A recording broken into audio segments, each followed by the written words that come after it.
नै बर' लाइमोन लिरगिरि गौथुमा बिनि 5थि जोनोम सानखौ मैयानिफ्राय साननैनि हाबाफारि लानानै बिथांमोनहा नैबे कटन इउनिभार्सिटिनि नैबे एलुमनि हलाव गाजा गोमजायै खुंदों आरो जानो हागौ बिथांमोनहा लाइमोनफोरनि माखासे जेंना जेंगोना बा माखासे हाबाफारि बिथांमोनहा आखायाव लादों आरो दिनै बे गेवलां मेलाव जोङो बेवहाय नुजाफैनानै जोबोर गोजोननाय मोन्दों। बेवहाय गुबुन गुबुन दाब दाब जायगानिफ्राय बेवहाय लाइमोन लिरगिरिफ्रा फैनानै बाहागो लादों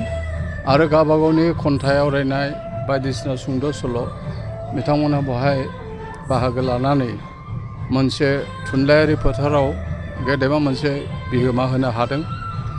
दा बे खोथाया जाहैबाय जे जोङो बर' थुनलाइ आफादनि सिङाव गोबां जोंहा बेबायदि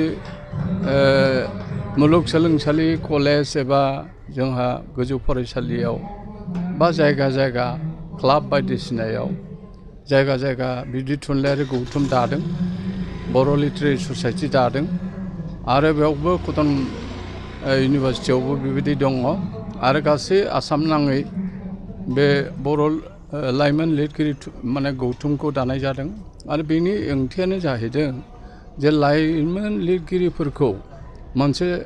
थुनलाइयारि फोथाराव सांग्रांथि लाबोनाय आरो सासे थुनलाइगिरि जानोबा माने सेंग्रा सिख्ला एबा इयं माबानिफ्रायनो बेखौ माने जुजिनांगौ आरो माने बिथांमोनहा गोबां माने बिथिङाव बिहोमा होनो हायो आरो दिनै माने साहित्य एकाडेमिया जुब बान्था होनायजों लोगोसे मोनसे थुलुंगाथि होदों आरो बे बेलायाव जुब पुरस्कारनि बेलायाव आं बुंनो सानो जे जायफोरनिखि लाइमोनफ्रा 35 बोसोरनि सिङाव थानाय बेखौ साहित्य एकाडेमिया सायख'यो आरो माखासे गोजौ थाखोनि खन्थाइ सल'मा बा सल' बा बायदिनो क्रिएटिभ लिटारेचार बा चिल्ड्रेन लिटारेचार बा ट्रेन्सलेसन बेनि सायाव सायख'यो आरो आं लाइमोनफोरखौ मोनसे खोथा बुङो जे दानि ग्लबेलाइज मुगायाव दानि इनफरमेसन टेक्न'लजि मुगायाव माने जोङो जुजिनानै इन'भेटिभ मोनसे गोसोजों जोङो समाजनि माखासे थासारिखौ माने फोसाबनो आरो जोंनि बे आबहावाफोरखौ फोसाबनो जाहाथे माने खहाब गोनां माखासे थुनलाइ सोरजिनो हायो आं बेखौनो आसा लाखिदों आरो बे थुनलाइयारि गौथुमनि इयुन थासारिया आरो इयुन दावगानायखौ आं अराय लुबैयो आरो जों बयबो बुङो जे माने दिनैनि माने माबायानो लाइमोनानो गाबोननि नोगोरारि आरो बे दिनैनि बे लाइमोनानो गाबोननि नोगोरारि बिराद स्ट्रंगेस्ट मोनसे बे ओंथिजों बे खारनांगौ आरो जोङो गुबुन हारि बायदि जों दावगानो थाखाय जों नाजानांगौ आरो जोंनि बर' जायफोरनिखि लाइमोन जायफोरनिखि फरायसा जायफोरनिखि एसे खम बैसोनि लाइमोनफोर दङ बिथांमोनहाबो थुनलाइ सोरजिनांगौ, बिथांमोनहाबो हारिमु सिबिनांगौ, बिथांमोनहाबो गुबुन गुबुन माने हारिनि खामानियाव बिथांमोनहाबो दावगानांगौ। दिनै दुलाराय बर' फरायसा आफाद दङ। दुलाराय बर' फरायसा आफादा मैखोमै समाजारि जेंना जेंगोनाखौ सुस्रांनो थाखाय आरो बेबायदिनो थुनलाइनि फोथाराव माखासे जोंनि जिथुनिखि जेंना जेंगोना दङ बेखौ सुस्रांनो थाखाय बिथांमोना मावबोगासिनो दङ आरो बेनि गेजेरजों बेबायदि थुनलाइयारि गौथुमा बे लाइमोनफ्रा बिराद गोबां मोनसे खामानि दङ होननानै आं सानो आरो बे बुब्लियाव आङो गासिबो लाइमोनफोरखौ खावलायनो लुबैयो जे जोङो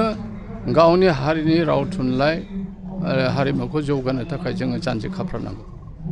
नोंथाङा सानाय सुनाय बेरामनि जेंनायाव दं नामा? जुदि नोंथाङा देहायाव सानाय सुनायजों भुगिनांगासिनो अब्ला नोंथांनि थाखाय गोजोनथाव खौरां। नोंथांनि थाखाय दं एसआइ निउर' थेरापि सेन्टार। बे थेरापि सेन्टाराव नोंथाङा गोरलैयैनो सानाय सुनाय बेरामखौ फाहामथाय लानो हागोन। ট্ৰিটমেণ্ট পাইছোঁ লগে লগে মোৰ মনৰ শৰীৰটো মানে একদম ফ্ৰী হৈ গৈছে। খোজ কঢ়াত খুব অসুবিধা আছিলে, চাইডটো মোৰ একেবাৰে মানে বহুত বেয়া আছিলে, মানে খোজকাঢ়িব মানে ভালকৈ পৰা নাছিলোঁ। ইয়াত মোটামুটি 3 দিন আহিয়ে মই ভালকৈ খোজ কাঢ়িব পৰা হৈছোঁ सिं सानाय आफादावरि सानाय मोदोम जरा सानाय आइजोफोरनि जेंना खर' सानाय बायदि बायदि बेरामखौ बे सेन्टाराव फाहामनाय जायो एसआइ निउर' थेरापि सेन्टारा चिरांनि बेंटल सापागुरियाव दं बे सेन्टाराव थानानैबो फाहामथाय लानो हानायनि सुबिदा दं जुदि नोंथाङाबो फाहामथाय लानो लुबैदोंब्ला नैबे मबाइल नाम्बार 7620160459 नङाब्ला 9476977956 आव थोंजोङै जगाजग खालामनो हागोन।